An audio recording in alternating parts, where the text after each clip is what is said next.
حوالے سے خصوصی طور پہ بنگلہ دیش کی صورتحال پہ بہت پاکستان میں بات چیت بھی ہو رہی ہے، چہم گوئیاں بھی ہو رہی ہیں اور بڑی دلچسپی بھی ظاہر کی جا رہی ہے۔ اور اس ملک میں ہمیشہ ایک ڈیبیٹ رہی ہے 1971 کے حوالے سے، اور بڑی بحث بھی ہوتی رہی ہے، اور سیاسی طور پہ بھی اس پہ پوائنٹ سکورنگ بھی کوشش کی گئی ہے، اور سیاسی طور پہ اس معاملے کو دیکھا بھی گیا ہے۔ تو میں سمجھتا تھا کہ آج ذرا بنگلہ دیش کے حوالے سے، اور جو گزشتہ کل ایک قانون سازی ہوئی ہے جو قومی اسمبلی سے سینٹ سے ایکٹ منظور کیا گیا ہے، الیکشن ایکٹ کی ترمیم، اس پہ بھی بات ہونی چاہیے کہ اس کا مقصد کیا تھا، اور وہ قانون جو ہے جو بنایا گیا ہے وہ کس نظریے سے بنایا گیا ہے، اور اس قانون کے بننے کے بعد اس کی کیا امپلیکیشنز ہوں گی۔ تو یہ تمام چیزیں مد نظر رہنی چاہیے۔ تو میں آپ کا شکر گزار ہوں، آپ شارٹ نوٹس پہ تشریف لائے ہیں۔ تو اس قانون کے حوالے سے پہلے بات کرتے چلے کہ بلال کیانی صاحب جو مسلم لیگ نون کے ممبر قومی اسمبلی ہیں، انہوں نے یہ بل پیش کیا قومی اسمبلی میں، اور وہ کثرت رائے سے بل کو منظور کیا گیا۔ اس کے بعد سینٹ کے اندر وہ بل سینیٹر طلال چودھری صاحب نے پیش کیا، اور وہاں سے بھی وہ اکثریت نے اس کو منظور کیا، اور وہ ایکٹ کی شکل اختیار کر گیا۔ دیکھیے، فلور کراسنگ کے حوالے سے آئین اور قانون بالکل واضح ہے کہ فلور کراسنگ نہیں ہو سکتی، اور ایک پارٹی کا آپ ایفیڈیوٹ اسمبلی میں جمع کرا دیں کہ میں فلاں پارٹی کا رکن ہوں، جیسے میں نے قومی اسمبلی میں مسلم لیگ نون میں جو ہے میں اس کا کینڈیڈیٹ ہوں، کیونکہ میں الیکشن وہیں سے لڑا تھا۔ آزاد امیدوار اگر مسلم لیگ نون کا ایفیڈیوٹ جمع کراتا ہے، رولز یہ کہتے ہیں کہ آپ نے 3 دن کے اندر کوئی پارٹی جوائن کرنی ہے۔ اب آپ نے حلف نامہ دے دیا کہ میں فلاں پارٹی کا رکن ہوں، تو کیا وہ حلف نامہ کینسل ہو سکتا ہے؟ کیا وہ حلف نامہ ختم ہو سکتا ہے؟ اس حلف نامے کو ختم کرنے کے بعد کیا آپ کوئی اور جماعت جوائن کر سکتے ہیں؟ کیا آپ کی حیثیت کو تبدیل کیا جا سکتا ہے؟ کیا قومی اسمبلی کا کوئی رکن حلف اٹھا لے، اس کی رکنیت ختم کر کے، حلف ختم کر کے، کیا باقی پروسیس کو چھوڑ کے نئے ممبران کو فلور کراسنگ کروا کے کوئی نئی پارٹی جوائن کروائی جا سکتی ہے؟ یہ بڑی پیچیدہ ایک صورتحال ہے۔ اور دیکھیے، ایک رول آلریڈی موجود تھا۔ وہ رول کیا کہتا ہے کہ 3 دن کے اندر آزاد امیدوار نے کوئی نہ کوئی پارٹی جوائن کرنی ہے، اور اس رول کے تحت انہوں نے پارٹی جوائن کر لی۔ ہوا یہ ہے کہ اس پرائیویٹ ممبر بل کے ذریعے اس رول کو قانونی شکل دی گئی ہے، اس رول کو لا میں کنورٹ کیا گیا ہے، اور وہ پریکٹس بھی موجود تھی، رول بھی موجود تھا۔ اور دیکھیے، متناسب نمائندگی کا جہاں تک تعلق ہے، سپریم کورٹ کے 2 آنریبل ججز نے بڑے ہی پرٹیننٹ سوالات اٹھائے۔ انہوں نے کیا کہا؟ انہوں نے کہا کہ جی آئین کا آرٹیکل 51، آرٹیکل 106، آرٹیکل 62، 63 ان کو معطل کرنا پڑے گا سپریم کورٹ کی ججمنٹ کو اس پر عمل درآمد کرانے کے لیے، اور آئین کے کچھ آرٹیکلز کے حوالے سے اس کے سکوپ سے باہر جانا پڑے گا، 175، 185 کے سکوپ سے باہر جانا پڑے گا۔ اور یہ بھی سوال اٹھایا ہے کہ 15 دن تب گزرے تھے جب یہ آرڈر آیا ہے ہفتے والے دن، کہ 15 دن گزر گئے، تفصیلی فیصلہ جاری اکثریت کی طرف سے کیوں نہیں کیا جا رہا؟ یہ سپریم کورٹ کے 2 آنریبل ججز امین الدین خان صاحب نے اور نعیم افغان صاحب نے یہ سوال اٹھائے ہیں۔ اب 15 سے بھی اوپر دن گزر گئے ہیں، اور دیکھیے، جب آئین کلیئرٹی کے ساتھ کہتا ہے کہ کسی بھی سیاسی جماعت کو جو مخصوص نشستیں ہیں وہ متناسب نمائندگی کے فارمولے کے تحت دی جائیں گی، تو اس کا مقصد یہ بنتا ہے کہ وہ جماعتیں جو پارلیمان کے اندر موجود ہیں، آزاد بلاک کو یہ سہولت حاصل نہیں ہے۔ اب یہ بھی انہوں نے کہا کہ سنی اتحاد کونسل نے نہ تو ان کے چیئرمین حامد رضا نے سنی اتحاد کونسل کے ممبر کے طور پہ الیکشن لڑا، نہ ان کا پارلیمان میں کوئی وجود تھا۔ وہ MTM جوائن کرتے تو شاید ان کو سیٹیں مل جاتی۔ اب پارٹی کے الیکشن آپ نہ کرائیں اور پھر کیا سزا بھی نہ دی جائے، ایک ایسی پارٹی آپ جوائن کریں جس کا وجود نہیں ہے پارلیمان میں، اور کہیں متناسب نمائندگی کے فارمولے کے تحت ہمیں سیٹیں بھی دی جائیں، تو یہ کس طرح کا انصاف ہے؟ اور یہ کس طرح کی بات ہے کہ متناسب نمائندگی کے لیے ضروری ہے کہ ہر سیاسی جماعت اپنے امیدواروں کی جو مخصوص نشستوں کے امیدوار ہوتے ہیں ان کی فہرستیں آویزاں کرتی ہیں ایک شیڈول کے مطابق، اس شیڈول کو بھی سپریم کورٹ کے فیصلے نے ختم نہیں کیا. اگر ہم نے 15 خواتین کی لسٹ دی ہے, 10 مائنورٹی ممبرز کی لسٹ دی ہے, وہ الیکشن ڈیٹ سے پہلے لگنی ہوتی ہے شیڈول کے مطابق, تاکہ ووٹر کو ہم مطلع کر سکیں کہ یہ ہم نے چوائس کی ہے اور یہ ووٹر کے اوپر ہے کہ وہ اس چوائس کے مطابق ہمیں ووٹ دیتا ہے جنرل الیکشن میں یا نہیں دیتا. تو وقت کا دھارا پیچھے موڑا گیا قانونی ماہرین کے مطابق, بن مانگے ریلیف دیا گیا قانونی ماہرین کے مطابق, اور ایسے فریق کو ریلیف دیا گیا جو ریلیف مانگنے آیا ہی نہیں تھا. یہ اسی طرح ہے کہ نادرا میں آپ جائیں اور آپ کہیں کہ جی میرے خانہ ولدیت میں محمد اسماعیل لکھا ہوا ہے, تو وہ کہیں نہیں, آپ کے خانہ ولدیت میں جو ہے وہ احمد شفیق ہونا چاہیے تھا.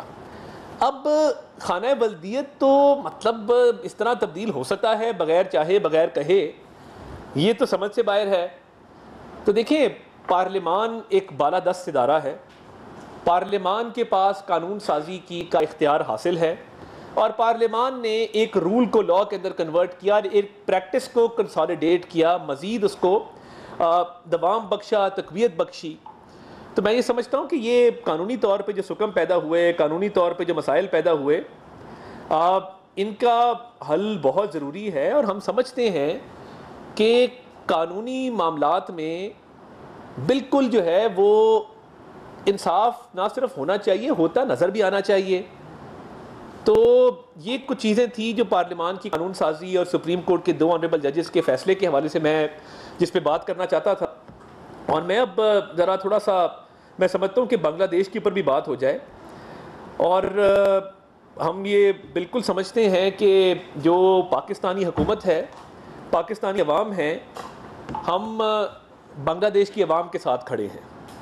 پاکستانی حکومت اور پاکستانی عوام بنگلہ دیش کے عوام کے ساتھ کھڑے ہیں, اور ہم اس کو سراہتے ہیں کہ بنگلہ دیش کے لوگوں نے جو ایک ریزیلینس دکھائی ہے, ایک عزم دکھایا ہے, حوصلہ کیا ہے, ایک ہمت دکھائی ہے, اور انہوں نے وہ باہر نکلے ہیں, یہ بالکل ایک سراہنے والی بات ہے.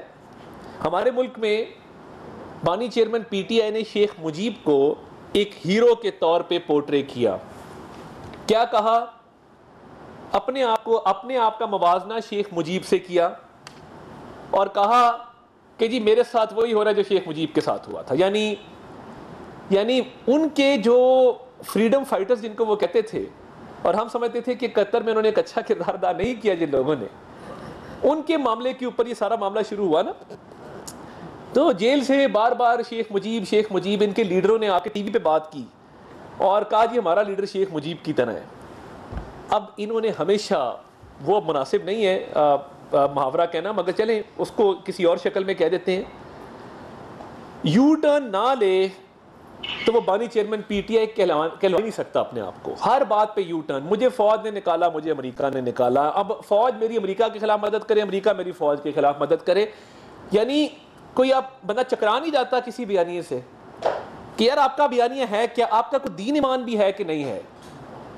اب جب شیخ مجیب کے مجسمے وہاں پہ گرائے گئے ہیں, شیخ مجیب کی بڑی بڑی تصاویر کے اوپر جب پینٹ پھینکا گیا ہے, تو اب وہ کہتے ہیں کہ جی یہ دیکھیں عوام نے کیا کیا. اور کل بیرسٹر گوہر صاحب بات کر رہے تھے کہ شہباز شریف صاحب کچھ سیکھیں حسینہ واجد سے. بھائی صاحب, آپ کی جماعت نے اس ملک میں بیانیہ بنایا شیخ مجیب کا, پورے ٹویٹر کی ویڈیوز. مجھے بتا دیں, شیخ مجیب کو ہیرو ڈکلیئر کرنے کی ویڈیو کیا تحریک انصاف کے سوشل میڈیا کے آفیشیل اکاؤنٹ سے نہیں لگی؟ کیا عمران خان کا موازنہ شیخ مجیب سے نہیں کیا گیا؟ ہاں, ایک تحریک انصاف کی حکومت میں اور حسینہ واجد کی حکومت میں کچھ چیزیں کامن ہیں. ادھر بھی وہ بیرونی مدد مانگ رہے تھے, یہ بھی بیرونی مدد مانگتے رہے ہیں. انہوں نے بھی اپنے ملک میں ایک ایسی کرپشن کی جو 190 ملین پاؤنڈ اور توشہ خانہ سے بالکل اس کی بڑی مماثلت ہے. تو اب جب آپ شیخ مجیب کو ہیرو مانتے تھے, ایک سٹیچو گرنے سے آپ نے اپنا ایمان بدل لیا. آپ کھڑے ہو نہ کہیں, لگائیں پوسٹیں, بنائیں ویڈیوز کہ جی ہم شیخ مجیب اور ہم شیخ مجیب کے ساتھ ہیں. آج آپ کہہ رہے ہیں جی عوام نے کمال کر دیا. تو یہ وہ رجیم تھی جس نے وہاں پہ تقسیم پیدا کی تھی, اور آپ بھی تقسیم پیدا کرنے کے قائل ہیں. آپ بھی سمجھتے ہیں کہ تقسیم سے فائدہ ہوتا ہے سیاسی طور پہ. تو یو ٹرن کا بادشاہ، یو ٹرن کا کنگ، کال و فیل کے تضاد میں اگر پی ایچ ڈی کی ڈگری ہو تو وہ بانی چیئرمین پی ٹی آئی کو اعزازی طور پہ تمام جامعات کو دے دینی چاہیے.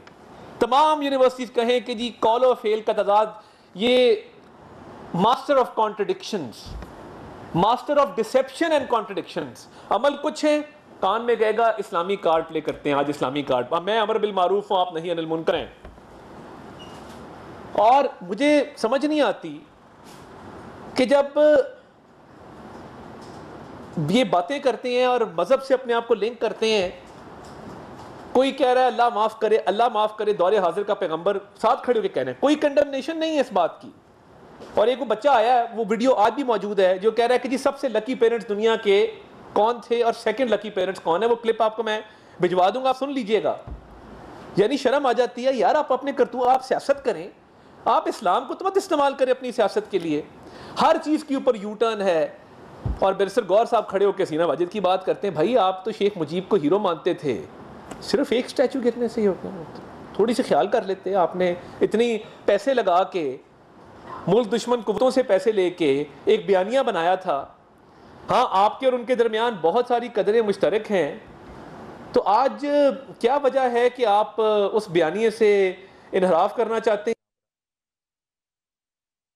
اس بیانیے سے آپ منحرف ہیں کہ شیخ مجیب آج آپ کا ہیرو نہیں ہے. تھوڑے سے حالات خراب ہوئے ہیں. اور دیکھیے وہی دنیا کے بڑے ادارے، بی بی سی رپورٹ کر رہا ہے کرپشن کے معاملات جو ہیں، کیا آپ کے کرپشن کے معاملات اس سے مختلف تھے؟ آپ کے بھی وہی کرپشن کے معاملات تھے. آپ بھی بیرونی مدد چاہتے تھے، آپ بھی چاہتے تھے کہ معاشرے کو مزید تقسیم کیا جائے. تو آپ میں اور ادھر کوئی خاص فرق تو نہیں ہے. تو آج آئیں نا شیخ مجیب کے حق میں بیان دیں اور کہیں کہ میں شیخ مجیب ہوں، اور ویڈیوز بنائیں، ٹویٹر پہ پوسٹ کریں اور اس کو ہیرو بنا کے پیش کریں. آج آپ نہیں کریں گے کیونکہ آپ کو سوٹ نہیں کرتا. آپ کو سوٹ کرے گا تو آپ امریکہ کو للکاریں گے اور پھر کہیں گے کہ فوج میری مدد کرے. آپ کو سوٹ کرے گا تو آپ فوج کو للکاریں گے، کہیں گے امریکہ میری مدد کرے.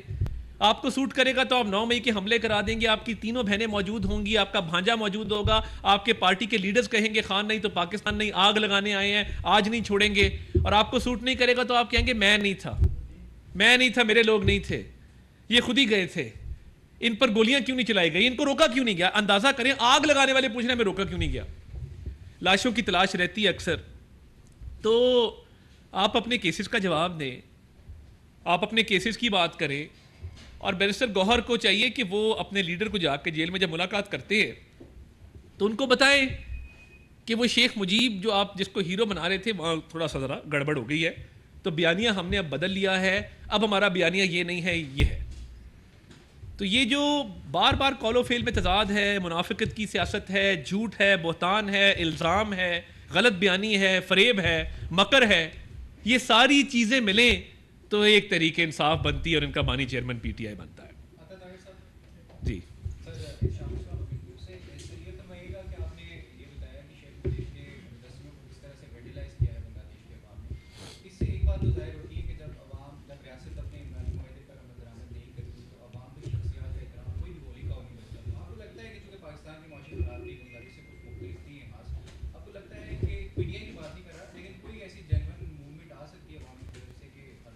دیکھیے، ایک تو اکنامکلی ادھر حالات میں کوئی خرابی مجھے تو نظر نہیں آئی ہے. اکانومی کا ایشو نہیں تھا، معاشی حالات کا ایشو نہیں تھا، ایشو تقسیم کا تھا، کرپشن کا تھا، اور جو ایک کوٹا سسٹم وہاں پہ تھا اس کا تھا. تو دیکھیں بات یہ ہے کہ جب آپ تقسیم کرتے ہیں سوسائٹی کو یا کرپشن کی بنیاد پہ ایک سسٹم ہوتا ہے تو آبویسلی ہم تو آج حکومت یہ کہہ رہی ہے کہ ہم ان کی عوام کے ساتھ اور ان کے ساتھ ان کے لوگوں کے ساتھ کھڑے ہیں. حکومت بھی کھڑی ہے، عوام بھی کھڑے ہیں، اور ہم سمجھتے ہیں کہ حالات جو ہیں وہاں پہ نارملسی کی طرف ریٹرن کریں، وہاں پہ حالات نارمل ہوں اور وہ پیچیدگیوں سے نکلیں باہر اور ترقی کریں. بالکل. اور دیکھیے بیرونی مدد ان کو حاصل تھی، آپ کو پتہ ہے، اور بیرونی مدد وہیں سے حاصل تھی جس نے آج کشمیر میں مظالم ڈھائے ہوئے. اب کوئی ہڈن چیز نہیں ہے. تو جب مجیب والا بیانیہ بنایا جا رہا تھا، کیا کسی نے خان صاحب کو نہیں بتایا کہ اس کی بیٹی جو ہے وہ کہاں سے بیرونی مدد مانگ رہی ہے؟ مسئلہ صرف یہ ہے کہ چھوٹے چھوٹے سیاسی مفادات کی خاطر اتنی بڑی چھلانگیں لگائی جاتی ہیں کہ بعد میں قیمت اس کی چکانی پڑتی ہے. تو پہلے سوچ لیا کریں، 9 مئی کے حملے کرنے سے پہلے، فوج پہ بہتان کرنے سے پہلے، کبھی انٹرنیشنل ریلیشن خراب کرنے سے پہلے میں ڈنکے کی چوٹ پہ کہتا ہوں اور مرتے دم تک یہ کہتا رہوں گا، کوئی سیاسی جماعت، کوئی سیاسی لیڈر پاکستان سے بڑا نہیں ہے. میں ایک سیاسی کارکن ہوں، ایک سیاسی جماعت کا رکن ہوں، میری بھی لیڈرشپ ہے، مگر یہ میرا ایمان کا حصہ ہے کہ پاکستان ہے تو ہم ہیں. میں کبھی یہ نہیں کہوں گا کہ فلاں نہیں تو پاکستان نہیں. میں کیوں کہوں؟ یہ ایسے لوگ انہوں نے کر دیے پیدا جو سمجھتے ہیں کہ یہ نہ رہیں تو خدا نہ خواستہ پاکستان کا وجود بھی نہ رہے، میں نہ رہا تو 4 ٹکڑے ہو جائیں گے. بھئی آپ رہ جاتے تو خدا نہ خواستہ یہ کام ہو جاتا. جماعت اسلامی کے بارے میں جو دسنا ہے، جی رات بھی آپ کی میٹنگ ہوئی ہے، ان کے پہلے بھی بیچ میں گیپ آ گیا اور رات انہوں نے دھرنا کراچی بھی شروع کر دیا، لاہور کی کام دے رہے ہیں، پشاور کی دے رہے ہیں. رات تو نہیں ہو سکا آپ کا؟ دیکھیے، کل ہمارے جماعت اسلامی کے ساتھ بہت خوش اسلوبی سے معاملات آگے بڑھے، اور میں سمجھتا ہوں کہ باقی تمام نشستوں سے کل کی نشست ذرا تھوڑی مختلف اس لیے تھی کہ کافی پیش رفت ہوئی ہے. ہم نے ان کو کچھ نکات آج بھجوائے ہیں اور اس پہ آج مزید مشاورت ہوگی. تو آج کوشش ہے کہ آج مشاورت کو کوئی حتمی شکل دی جائے. تو وہ بھی عوامی ایشو پہ نکلے ہیں، ہمارا بھی یہی مطالبہ ہے. دیکھیں، ہماری بھی یہی ایجنڈا ہے، ان کا مطالبہ ہے، ہمارا ایجنڈا ہے کہ بجلی کے بل کم ہونے چاہیے، آئی پی پی کا ریویو ہونا چاہیے. آلریڈی اس پہ کام ہو رہا ہے. 50 ارب روپے کی جو سبسڈی دی گئی ہے 200 یونٹ والے صارف کو، وہ اسی لیے دی گئی ہے ڈیولپمنٹ بجٹ کاٹ کے کہ بجلی کے بل جون کے، جولائی کے، اگست کے، ان 3 مہینوں کے وہ کم آئے. تو امید ہے کہ اچھی پیش رفت ہوگی اور یہ معاملات خوش اسلوبی سے جو ہیں وہ حل ہوں گے.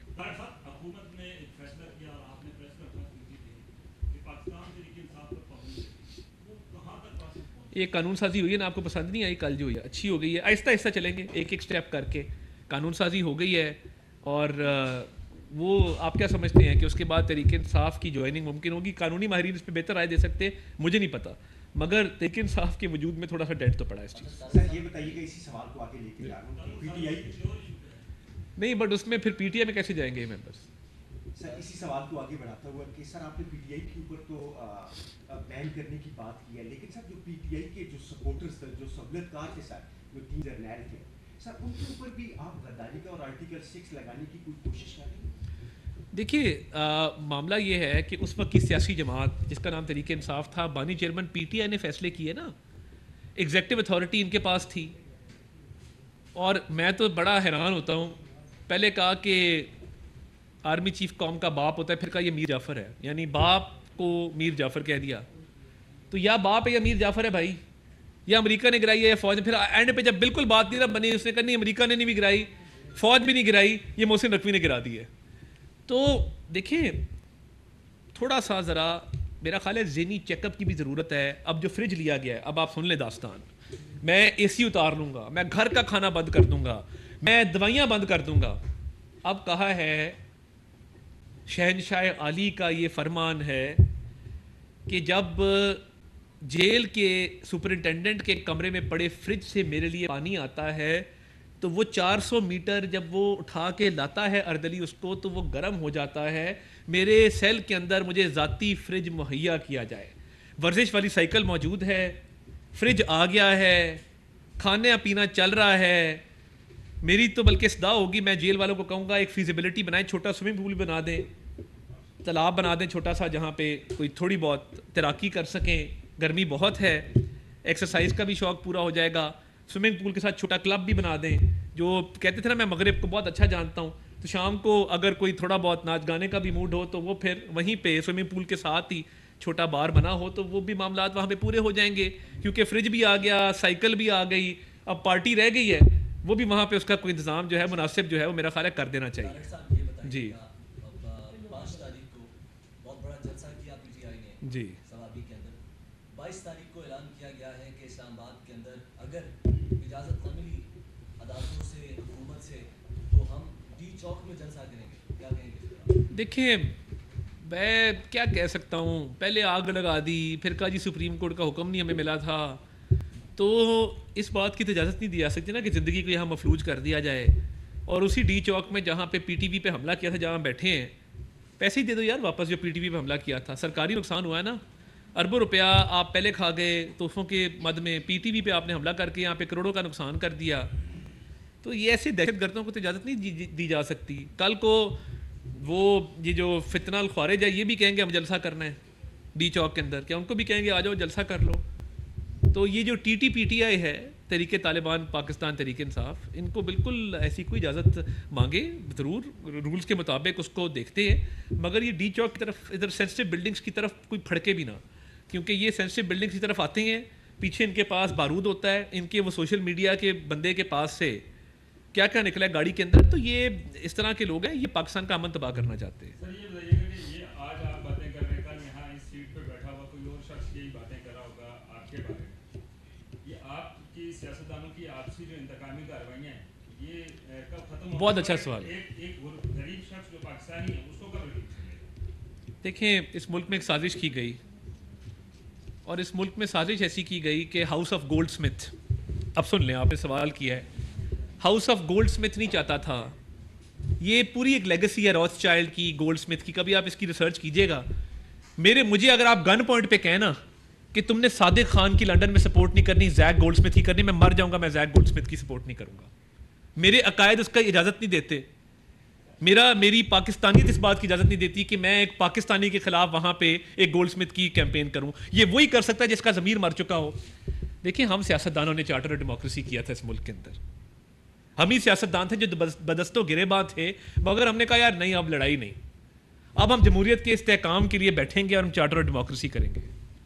پھر ایک شخص آتا ہے اور کہتا ہے میں کندھوں پہ سوار ہو کے آؤں گا، اور جب وہ آتا ہے تو پاکستان کی جی ڈی پی گروتھ 6% پہ ہوتی ہے، ڈالر 120 پہ ہوتا ہے، پیٹرول 130 پہ ہوتا ہے، مہنگائی کی شرح 4% ہوتی ہے، فارن ایکسچینج ریزروز بڑھ رہے ہوتے ہیں، سی پیک بن رہا ہوتا ہے، 64 ارب ڈالر کی انویسٹمنٹ ہو گئی ہوتی ہے، غریب آدمی خوشحال ہوتا ہے، پاکستان میں ترقی کا دور دارا ہوتا ہے۔ 4 سال میں جو شخص یہ کہتا تھا کہ مجھے ڈالر کے ریٹ کا یا ٹی وی سے پتہ لگتا ہے یا بی بی سے لگتا ہے، اور جو چھت پہ گوشت پھینک کے مرغیاں جلا کے بکرے جلا کے اپنا گزارا کرتا تھا، 12 بجے دفتر آتا تھا اور 5 بجے گھر چلا جاتا تھا، پی ایم ہاؤس کا سٹاف بڑا ان کو یاد کرتا ہے، وہ کہتے ہیں جی 12 بجے آتے تھے 5 بجے رہتے، ہمیں تو کام ہی نہیں کرنا پڑتا تھا، ٹریک سوٹ میں شام کو این کے لگا کے بیٹھ کے، بڑا فیشنیبل، مجھے بھی بڑا اچھا لگتا ہے، میں بھی 3 بجے اٹھوں، 5 بجے کالی این کے لگاؤں، ٹریک سوٹ پہنوں اور بیٹھ جاؤں اور پارٹی کی میٹنگز کروں، بڑا اچھی بات ہے۔ ملک کو تباہی کے دھانے پہ کھڑا کر دیا، ایک اینٹ نہیں لگائی، ہمارے تمام دوست ممالک کو ناراض کیا، مڈل ایسٹ میں چلے جائیں، یورپ میں چلے جائیں، امریکہ میں چلے جائیں، ادھر ایک OIC کی کانفرنس ایک ملک میں رکھوا کے گئے نہیں، اس کے بعد انہیں کہا جی ہم آ رہے ہیں، تو چلتے میں آیا، وہ دیکھتے رہ گئے بیچارے کہ ہم کریں کیا اس کے بعد۔ تو دیکھیں یہ لڑائی، سیاسی لڑائی کو آج بھی میرا سیاسی مخالف بیٹھا سب سے پہلے جا کے ہاتھ ملاتا ہوں، کوئی خوشی غمی کسی کی ہو جائے، غمی ہو تو فاتحہ کرتے ہیں، بیٹھتے ہیں جا کے ان کے گھروں میں جاتے ہیں۔ یہ کس نے کہا تھا کہ تم چوروں سے ہاتھ مت ملاؤ، یہ ڈاکو ہیں، یہ چور ہیں، ان کی خوشی غمی میں شریک مت ہو۔ جس شخص نے اس ملک میں سیاسی مخالفت کو سیاسی دشمنی میں تبدیل کیا، ملک کی معیشت کو تباہ کیا اور کہا یہ ملک سری لنکا بن جائے، فلاں بن جائے، جس کے 4 ٹکڑے ہو جائیں، یہ دیکھیں یہ پورا آپریشن گولڈ سمتھ ہے، کبھی ڈیٹیل سے آپ سے بات ہوگی تو اس کے میں آپ کو کانٹورز بتاؤں گا۔